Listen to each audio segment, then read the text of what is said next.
Last time on New Hope, Gohan intended to sacrifice his very soul in order to do away with Janemba for good. But before he was able to do so, Goku showed up to save Otherworld himself. Upon powering up to Super Saiyan 3, will it be enough to finally end this?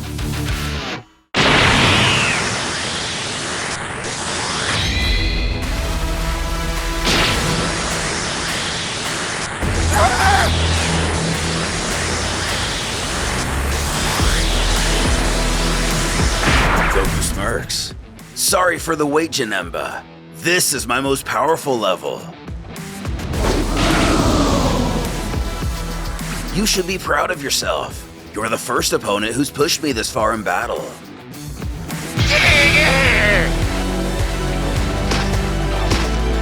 My name is Son Goku, and know that here in Otherworld, I'm number one. Well, let's get on with it.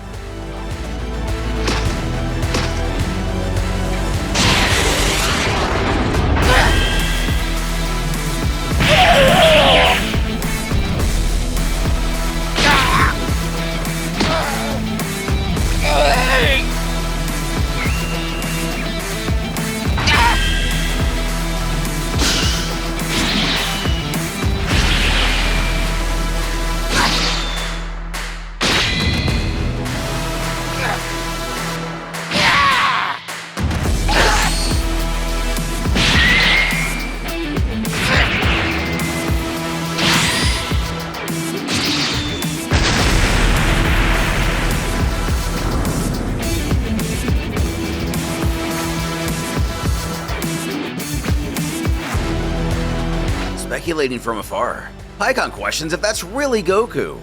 Gohan wonders how he managed to achieve such extraordinary power. And Piccolo tells how Goku spoke of a level going beyond Super Saiyan 2. Something his son didn't even know was possible. Paikon grins that by now, he should know that nothing's impossible for his old man. He'd pay good money to see the look on Janemba's face right now. As they go to help the Western Quadrant warrior to his feet, Piccolo questions if he can fly. But just to play it safe, Gohan offers to just help him for now. Looks like they're going to get a better look. The Namekian doesn't intend to miss another minute of this fight.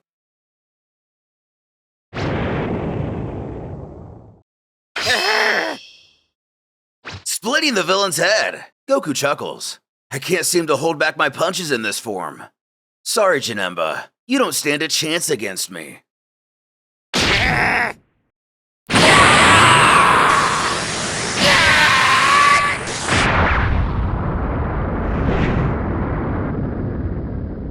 Now pristine once more. Goku has to admit he's impressed. Just like Piccolo, he's also able to heal his wounds and regenerate his full strength. There's no denying it. He really is an incredible opponent. Come now, Janemba. Attack me with all you've got.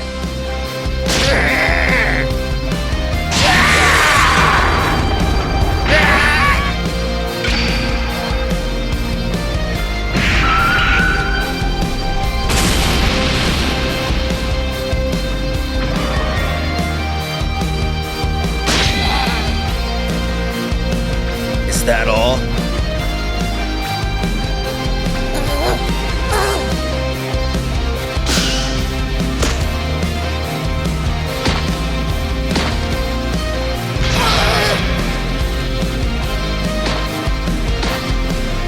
Your mere existence is a threat to the entire universe.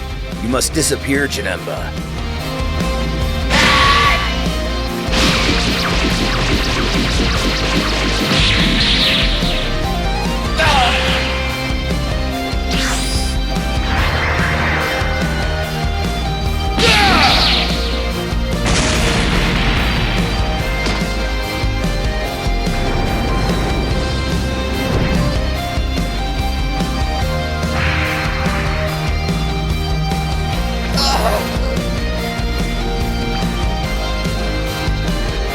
Time to end this!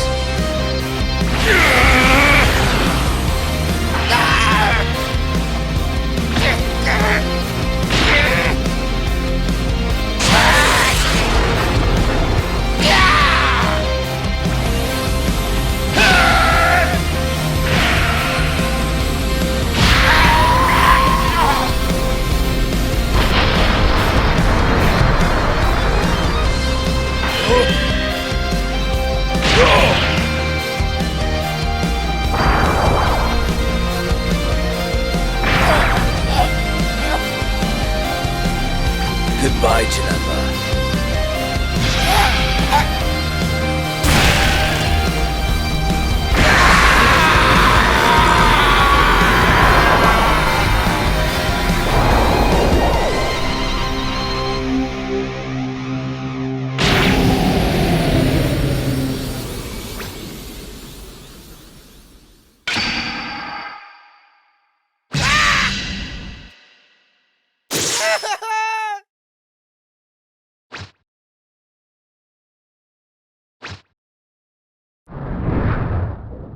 With Janemba defeated, the rest of our heroes arrive to the battlefield.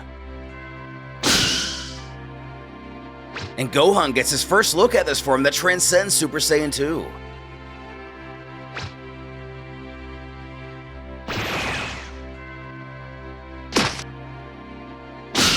Running after his father, he excitedly shouts, "You did it! You beat Janemba!"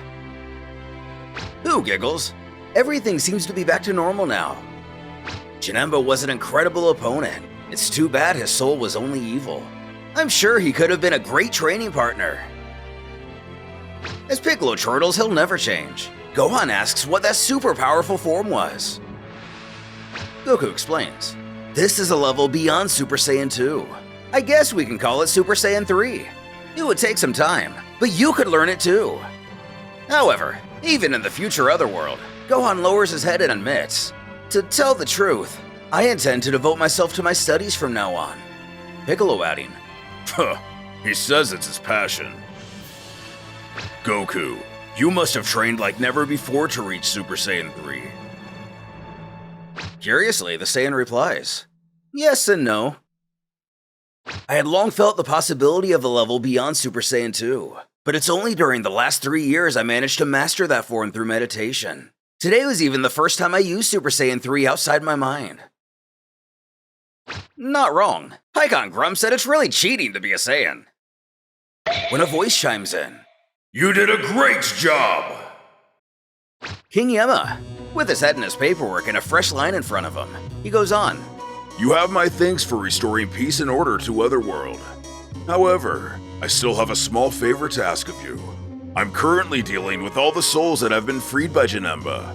As you already know, the soul cleansing machine is broken, so we'll have to go back to the old school protocol of storing evil souls in hell.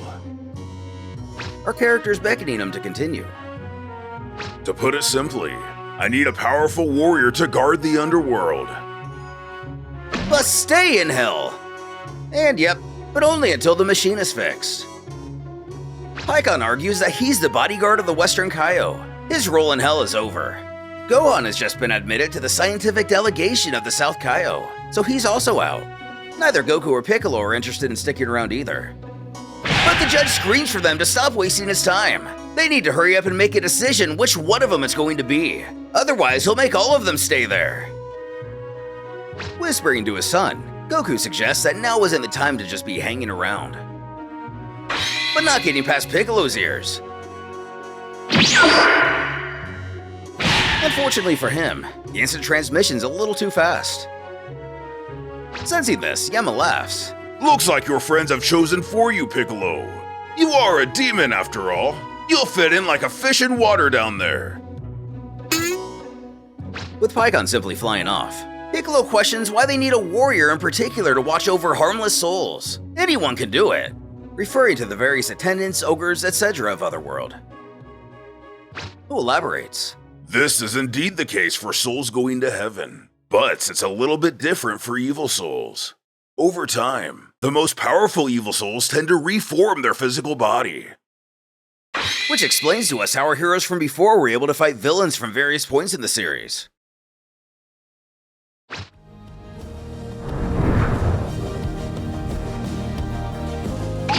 Arriving back to the ethereal Mount Paozu, Goku jubilantly informs, "Grandpa Gohan, I'm back!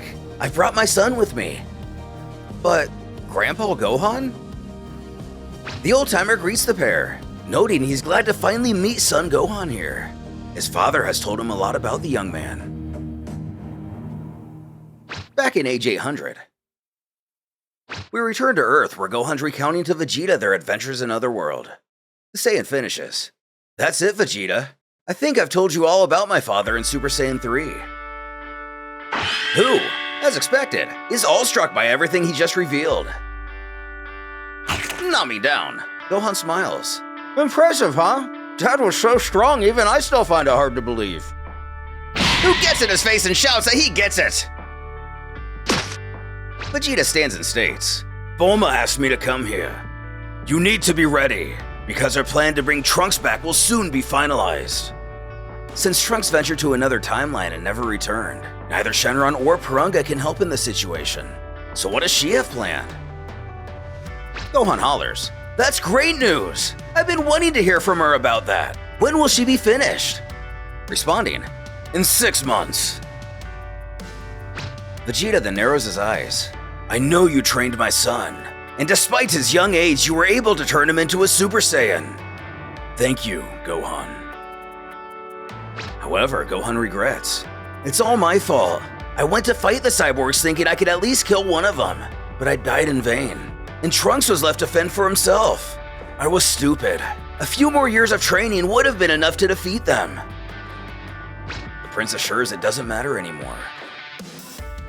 Take advantage of the next 6 months to resume training in earnest, and get back to the level you were when you were training with Kakarot and Piccolo. Gohan promises he can count on him. He'll be ready. He doesn't know how many years it'll take, but he wants Gohan to know that he will surpass him.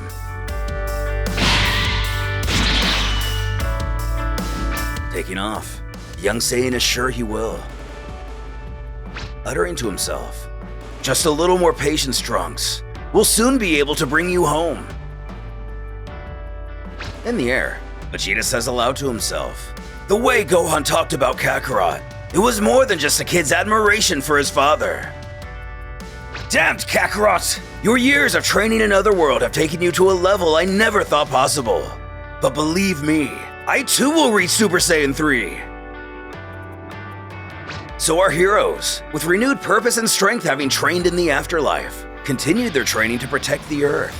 At this point in time, neither Goku or Piccolo have been revived so they can further their otherworldly duties. Unpredictably, Vegeta didn't waste a day in trying to keep his word. He pushed himself to surpass Gohan, and whatever new heights Goku may have reached. 6 months come and go. Our characters once again gather at Capsule Corp. Even Roshi, who announces the arrival of Gohan and Chi-Chi. Landing, the former apologizes for being late. But Chi-Chi comments how incredible it is to see that the rebuilding of the Western capital has progressed so much in such a short period of time, asking how everyone's doing. Nearly everyone possible in attendance. Yamcha, Krillin, Puar, even Launch. It's possible she finally tied down Tien in this timeline, knowing her in more than one way.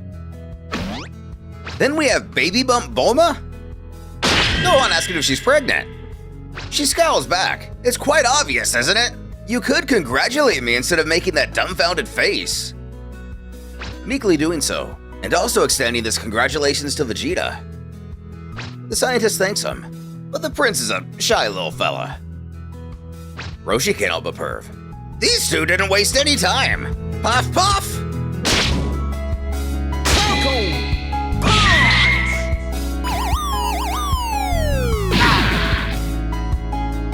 Seeing the plot being lost, Gohan suggests they talk about why they're here today. Bulma agrees he's right. Pulling out what could be a capsule case, she tells that it took her some time, but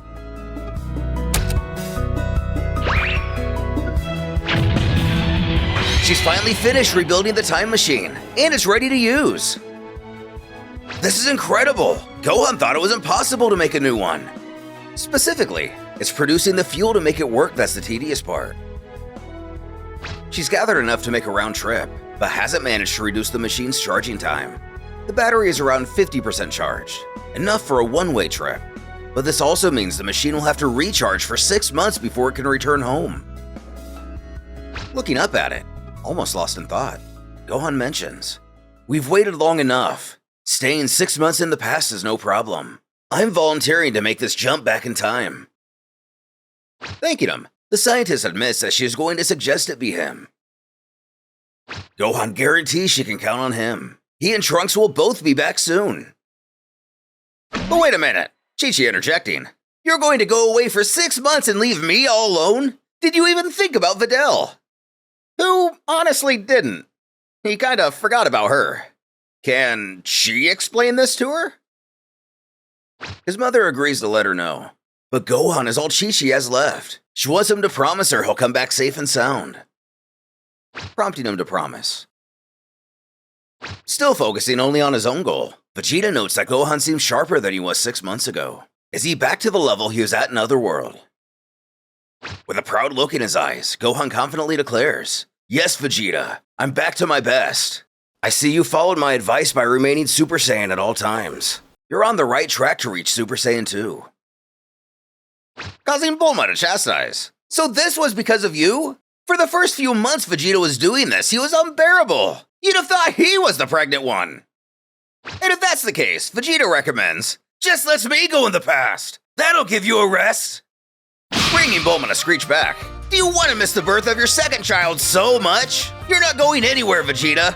We've already talked about this, and you yourself said Gohan was much stronger than you. Quiet yourself! They don't need to know that! Tien, sorry to interrupt, believes if he recalls correctly, Bulma told him Trunks traveled through time twice. And that's right. A first trip in 764 to give Goku the medicine and warn of the arrival of the cyborgs. Trunks then made a second trip in 767 to help fight against 17 and 18. It was from that trip he never returned. A bit of a daunting thought. 3 years of preparation and 3 Super Saiyans weren't enough. Yamcha fears that whatever the era, he guesses they really were doomed to die against the cyborgs. But asking the real questions, Krillin brings up what about the monster that absorbed them? The one Gohan defeated not too long ago in this timeline. Although Bulma is more than familiar with Cell, where Trunks went to, that creep shouldn't have appeared at that moment in history. But he is a threat that Gohan will have to eradicate by finding Jiro's lab, but she doesn't know its exact location. It seems Cell came up naturally in the future timeline, but in our timeline he time traveled just like Trunks. Vegeta scoffs. What are you scared of? Even the Earthlings as they are now can take care of the cyborgs. Whether it's Cell, the cyborgs, or all 3 at the same time, it won't be a problem for Gohan. He'll get rid of them there the same way he did here. With that rare show of confidence, Gohan thinks Vegeta's right. Finding Jiro's lab will be a much more difficult task than defeating the cyborgs. As our hero goes to embark on this journey, Bulma reminds, time travel is not an exact science. It's nearly impossible to know how much history has been altered with Trunks' previous time travels. But there is a good chance you will arrive to a world in ruins. A world without Dragon Balls. And that's why in the capsule box, you'll find a spaceship with the coordinates of New Namek saved in it. Once in the past, keep a low profile. Take the time to analyze the situation you're in and act accordingly. Telling Bulma she's awesome, it's time to go. She further explains the settings are already locked in. He'll arrive in 783. 16 years will have passed since the arrival of Trunks in that timeline.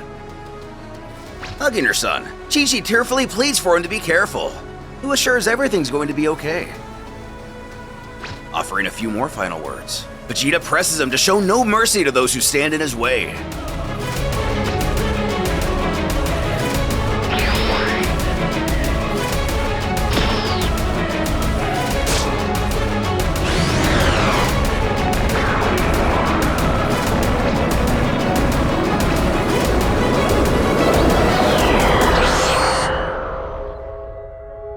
Disappearing.